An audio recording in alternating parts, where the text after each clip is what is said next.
আপুনি মোক হোটেলত লগ ধৰিবচোন। আপুনি বিহুৰ পিছত ইমান কিয় ছুটি লৈছে? আপোনাক ছুটিৰ অনুমতি কোনে দিছে?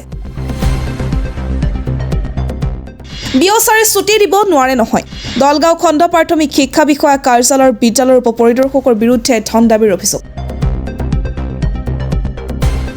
সতীশ ৰাজবংশী নামৰ এজন শিক্ষকে আনিছে এই গুৰুতৰ অভিযোগ। এখন হোটেলত মাতি নি ধন দাবীৰ অভিযোগ। হোটেলত লগ ধৰিব কোৱাৰ কথা স্পষ্ট ৰেকৰ্ডিঙত। প্ৰথমে শুনক এটা কল ৰেকৰ্ডিং। হেল্ল' ছাৰ, হয় মই ৰাজবংশী কৈছোঁ, গম পাইছেনে ছাৰ? ৰাজবংশী, হয় কওক। কালি আপোনালোক আছিল বোলে, মই আকৌ যোৱা নাছিলোঁ স্কুলত। হয় এতিয়া আজি যাই পেলাই একদিন নহয় 3 দিন আপনি নাই মই বিহু বুলি ছুটি লৈছিলোঁ ছাৰ। এই বিহুৰ পৰা ছুটি ললে নহব। কোনে ছুটি দিয়ে আপোনাক? দিয়া নাই। আজি কৈছো তো, আজি কোৱা নাই, মোৰ তাত আহাই নাই। আহাই নাই বুলি কৈছে। কোনে কৈছে? আপনি এনেকে মিছা কথা কিয় কয়? নহয় মই শনিবাৰ সোমবাৰ আৰু যোৱাকালি এই 3 দিন মই যোৱা নাই। মইতো যোৱা বুলি কোৱা নাই আপোনাক মই যোৱা বুলি কোৱা নাইতো। আপুনি বিহুৰ পৰা ছুটি লোৱা বুলি কৈছে না? নাই পোৱা। মই তাৰমানে কি গম পাই নাই, আমি তাৰমানে ছুটি ল'লে এপ্লিকেশ্যন এখন যিদিনা বিল দিব যাওঁ সেইদিনা লওঁ। আৰু বাইদেউ অলৰেডি আপুনি 29 তাৰিখ নে 30 তাৰিখে 2 দিনৰ অলৰেডি বাইদেউ এপছত ছুটি লৈছে। কিন্তু আপুনি সেই 2 দিনৰ দিছে। বাইদেউ বাৰু এই 2 দিন এই ছুটিটো এপ্লিকেশ্যনখন মোক দিছে। মই যিদিনা বিল দিওঁ সেইদিনা মই আপোনাৰ পৰা দেখোন ফৰৱাৰ্ড কৰি লৈ লওঁ। নহব এনেকে। আহিব আপুনি। এতিয়া কেতিয়া লগ পাম ছাৰ? ক'ত লগ কি কৰিম ছাৰ? সমাধান এটা দিব লাগিব আপুনি। কালি স্কুলত যোৱাৰ আগত মোক লগ কৰি যাওক। ক'ত লগ পাম ছাৰ আপোনাক? খাৰুপেটীয়া ক'ত লগ পাম sir? Radhika hotel. Radhika hotel, lovely হোটেলৰ ওচৰত ৰাধিকা। মই আপোনাক ফোন কৰিম 8:30মান বজাত। ফোন কৰো। আপুনি সমাধান এটা দিব লাগিব ছাৰ, নহ'লে আৰু এনেওতো মই লগ কৰিলেও হয় আপোনাক। আহিব। ঠিক আছে দিয়ক। দৰঙৰ দলগাঁৱত বিনা অনুমতিত বিদ্যালয়ত উপস্থিত নথকাৰ অভিযোগ তুলি ধন দাবীৰ অভিযোগ খণ্ড প্ৰাথমিক শিক্ষা বিষয়া কাৰ্যালয়ৰ বিদ্যালয় উপ পৰিদৰ্শক আবুল কালাম আহমেদৰ বিৰুদ্ধে। কাৰ্যালয়ৰ বৰমূৰীয়াৰ অতিশয্যত অতিষ্ঠ শিক্ষক। দলগাঁৱৰ 5 নং অৰিমাৰী উত্তৰ প্ৰাথমিক বিদ্যালয়ৰ প্ৰধান শিক্ষক সতীশ ৰাজবংশীয়ে উত্থাপন কৰিছে এই ভয়ংকৰ অভিযোগ। শিক্ষকগৰাকীয়ে আবেদন জনাই 3 দিন বিদ্যালয়ত অনুপস্থিতিত আছিল যদিও শিক্ষকগৰাকী নীতি বহিৰ্ভূতভাৱে উপস্থিত নথকা বুলি বিষয়াগৰাকীয়ে নিজৰ কাৰ্যালয়ৰ পৰিৱৰ্তে খাৰুপেটীয়াৰ ৰাধিকা নামৰ হোটেলত মতাই নি ধন দাবী কৰাৰ অভিযোগ। পিছত উপায়ন্তৰ হয় ধন দিবলৈ বাধ্য হয় শিক্ষকগৰাকীয়ে। ইফালে এনেদৰে বিভিন্ন সময়ত বিষয়াগৰাকীয়ে বহু শিক্ষকক ধন দাবী কৰি অহাৰো অভিযোগ উঠিছে। সেই ভুক্তভোগী শিক্ষকগৰাকীয়ে শিক্ষামন্ত্ৰীক বিষয়াগৰাকীৰ বিৰুদ্ধে ব্যৱস্থা গ্ৰহণ কৰাৰ অনুৰোধ জনায়। এতিয়া কথা হ'ল, বিভিন্ন সময়ত বিভিন্ন বিভাগত বহু কাৰ্যালয় বিষয়াৰ বিৰুদ্ধে এনে অভিযোগ শুনি থকা যায় যদিও কিছুমান সৰু সুৰা কৰ্মচাৰীয়ে নিজৰ চাকৰিৰ কথা চিন্তা কৰি সহ্য কৰিবলগীয়া হয়। তেনেক্ষেত্ৰত এইবাৰৰ অভিযোগৰ তদন্তৰ অন্তত কোন সঁচা কোন মিছা প্ৰমাণিত কৰি কি শাস্তি হয় সেয়া হ'ব লক্ষণীয় বিষয়। অৱশ্যে সঠিক তদন্তৰ পিছতহে পোহৰলৈ আহিব প্ৰকৃত সত্য। ৰাজবংশী, মই 5 নং অৰিমাৰী উত্তৰ প্ৰাথমিক বিদ্যালয়ৰ প্ৰধান শিক্ষক হৈ আছোঁ এতিয়া। মোৰ স্কুলত SI ছাৰ আজি কিছুদিন ধৰি 3-4 দিনে আহিলে, কিন্তু যোৱা বিহুৰ সময়ত মই 3 দিনৰ ছুটি লৈছিলোঁ।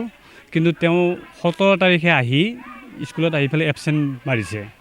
আৰু সেই এবচেণ্টৰ কথাখিনি মই গধূলি ফোন কৰোঁতে তেওঁ মোক ৰাধিকা হোটেললৈ মাতিলে আৰু পইচাৰ ডিমাণ্ড কৰিলে।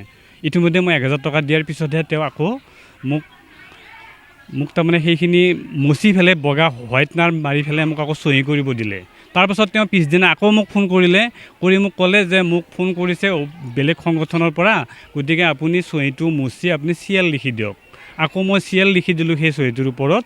আৰু সেইখিনি কথা মই ইতিমধ্যে বিঅচাৰক জনাইছোঁ। আবুল কালাম আহমেদ, তেওঁ দলগাঁও ব্লকৰ SI হয়।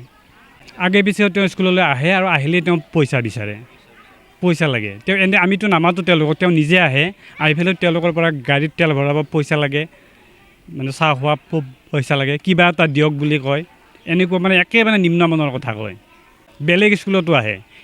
সেইদিনাই মই পিছত গম পোৱা মতে প্ৰায় 15-20খন স্কুলত তেওঁ গৈছে আৰু প্ৰত্যেক মাষ্টৰৰ পৰা প্ৰত্যেক শিক্ষকৰ পৰাই তেওঁ প্ৰায় 1500 এনেকৈ পইচা তেওঁ উঠাইছে। কিন্তু কোনো শিক্ষকে আগত আহি নকয়, সাহস নকৰে। মই অলপ সাহস কৰি পেলাই এইখিনি কৰিছোঁ আৰু মই এই ঘটনাটো সামৰি গোটেইখিনি কথা সামৰি মই আমাৰ বিহু ছাৰক ইতিমধ্যে মই জনাইছোঁ আৰু এখন লিখিত আবেদন মই এখন দাখিল কৰিছোঁ। তেওঁলোকে এতিয়ালৈকে কোনো ৰিয়েকশ্যন কৰা নাই, পিছলৈ হ'ব বুলি মই আশা কৰিছোঁ। মই এইটোৱে আশা কৰিম যাতে এইটো বিষয়ত তদন্ত হওক আৰু তেওঁ সঁচা কথাটো কওক। আৰু মই এইটোও ক'ম যে এইটো তদন্ত হওক, তদন্ত হোৱাৰ সময়ত তেওঁ যদি এইটো হয় বুলি কয় বা নহয় বুলি কয়, মই তাৰ ব্যৱস্থা মই উপযুক্ত প্ৰমাণ দিম। মোৰ হাতত প্ৰমাণ আছে, উপযুক্ত প্ৰমাণ আছে। তেওঁ যে মোক ৰাধিকা হোটেললৈ মাতিছে, এইটো মোৰ হাতত উপযুক্ত প্ৰমাণ আছে। কৰিম যে এইটো তদন্ত হওক আৰু তেওঁৰ ওপৰত বিহিত ব্যৱস্থা লওক। নহ'লে শিক্ষা ব্যৱস্থাটো আমি ইমান মানসিক চাপত থাকিব লাগিছে, ইমান দূৰৰ পৰা আহোঁ, ইমান মানসিক চাপত থাকিব লাগিছে। এওঁলোকৰ নিচিনা বিষয়ববীয়াবিলাকৰ কাৰণে আমি বহুত মানসিক চাপত থাকিব লগা হৈছে। মই যিখন ছুটিৰ আবেদন কৰিছিলোঁ সেইখন আবুল কালাম আহমেদেই, SI যিজন, তেওঁৱে মোক এপ্ৰুভ কৰাই দিছিলে। তেওঁৱে আকৌ মানে কি এবচেণ্ট লিখিছে মোৰ হেৰিত, মোৰ ছিগনেচাৰ এটেণ্ডেঞ্চত হেৰিত আৰু। হয়, মই দৰখাস্ত কৰি ছুটি লৈছিলোঁ আৰু সেইটোৱে নিয়ম। তাৰমানে আমাৰ দৰখাস্তখন কৰি আমি হেৰি কৰোঁ, মানে 20 তাৰিখে যেতিয়া বিলখন দিওঁ, বিলৰ লগত একেবাৰে আমি এপ্ৰুভ কৰাই লওঁ। সেইটোৱে নিয়ম আমাৰ, আমি সেনেকৈ চলি আছোঁ। সেইটো আৰু এপ্ৰুভ হৈছিল আৰু তেওঁৱে এপ্ৰুভ কৰিছিল। সেইটো ইণ্টাৰেষ্টিং বিষয়, তেওঁ নিজে এপ্ৰুভ কৰিছে, সেইটো এটা ইণ্টাৰেষ্টিং বিষয়। তাৰপিছতো তেওঁ মোক দাবী হুমকি দি তেওঁ হেৰি কৰিছে, তেওঁ মোৰ পৰা এবচেণ্ট লিখিছে আৰু এবচেণ্ট লিখি মোক মাতি পঠাইছে ৰাধিকা হোটেললৈ আৰু মই পইচা দিব লগা হৈছে। তাৰপিছত আকৌ পইচাটো দিয়াৰ পিছতহে তেওঁ মোক চহী কৰিব দিছে। ডিমাণ্ড কৰিছিলে মোক কিবা এটা দিয়ক বুলি কৈছিল। কিবা এটা দিয়ক বুলি কওঁতে মই কি দিম? প্ৰথমতে 1000 টকা দিলোঁ, তাৰপিছত তেওঁ আৰু অলপ দিব লাগে বুলি কৈছিল, কিন্তু মই নিদিলোঁ। মনৰ শান্তিত মই দিয়া নাই, একেবাৰে মোৰ মনৰ শান্তি নাই। মই বহুত আৰু সাংঘাতিক ধৰণে মই মানসিক চাপত আছোঁ। মই যেন কোনোবা জন্মত কিবা পাপ কৰিছিলোঁ এনেকুৱা লাগি আছে মোৰ। মই যেন পাপৰ বোজা এটা লৈ আছোঁ, এনেকুৱা মানসিক চাপ দি আছে তেওঁলোকে। অফিচৰ মানুহবিলাকে, অফিচৰ বিষয়ববীয়াবিলাকে এনেকুৱা চাপ দি আছে, মানে সাংঘাতিক মানসিক চাপত আছোঁ। ৰাতিপুৱা আহোঁ, গা চা ধুই বঢ়িয়া মানে মানসিকতা মানে লৈ পেলাই আহোঁ। মই দুমনিচুকীৰ পৰা আহোঁ। হয়, যথেষ্ট দূৰ হয় মোৰ। হয়, সোমাব লাগে। তথাপি মই টাইমত আহি পাওঁ। হয়, মই প্ৰধান শিক্ষক নহয়, মই চাৰ্জত আছোঁ। হয়, আগৰ চাৰ্জন ট্ৰেন্সফাৰ হোৱাৰ পিছত মোক তাৰমানে চাৰ্জত দিছে আৰু অনিচ্ছাকৃতভাৱে মই এই পদটো ল'ব লগা হৈছে।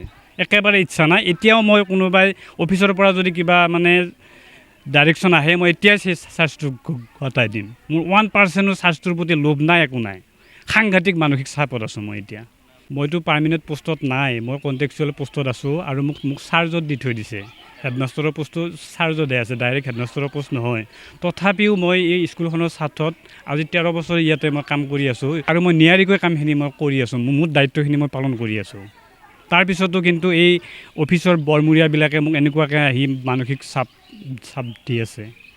শিক্ষামন্ত্ৰীক মই এইটোৱে অনুৰোধ জনাম, এইবিলাকক ভালকৈ তদন্ত হওক আৰু তেওঁক সোধক যে কথাটো মই কোৱা কথাখিনি হয় নে নহয়।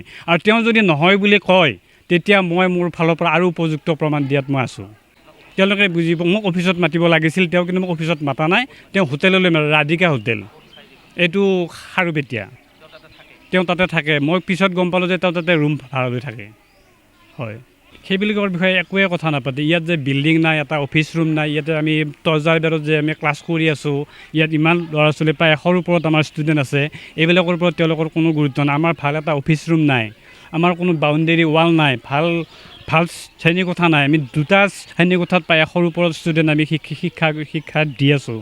সেইবিলাকৰ ওপৰত তেওঁলোকৰ তিলমানো গুৰুত্ব নাই। তেওঁলোকক খালি পইচা লাগে আৰু কি অজুহাত দেখুৱাই তেওঁলোকে পইচা আদায় কৰিব পাৰে, সেইটোৱে তেওঁলোকৰ লক্ষ্য। এইখন মাইনৰিটি এৰিয়াৰ স্কুল, খাৰুপেটীয়াৰ পৰা প্ৰায় 4 কিলোমিটাৰ ভিতৰত। এইখন 2004 চনতে স্থাপিত হোৱা স্কুল, আজি এই অৱস্থা হৈ আছে। লাজ লাগে আমাৰ একেবাৰে ক'বই লাজ লাগে। আমি বাহিৰত বহিব দিওঁ, গছডালৰ তলত চকী আনি দিওঁ, ওচৰতে ৰাস্তাটো আছে, গাড়ী মটৰ যায়, মানুহবিলাকে চাই থাকে আমাক। আমি বাহিৰত বহি কথা পাতিব লগা হয়। আপোনালোক আজি আহিছে, আপোনালোকক আমি বহিব দিব পৰা নাই, ভাল এটা ব্যৱস্থা নাই আমাৰ চাহ একাপ দিব নোৱাৰোঁ আমি কাকো, এনেকুৱা এটা অৱস্থা আমাৰ। কিন্তু সেই বিষয়াবিলাকে এইবিলাক অলপো গুৰুত্ব নিদিয়ে, অলপো তেওঁলোকে কাণ সাৰ নাই। তেওঁলোকৰ এটাই উদ্দেশ্য, খালি আহিব লাগে, ভিজিটটো দেখাব লাগে আৰু আমাৰ পৰা পইচা সংগ্ৰহ কৰিব লাগে। এইটোৱে উদ্দেশ্য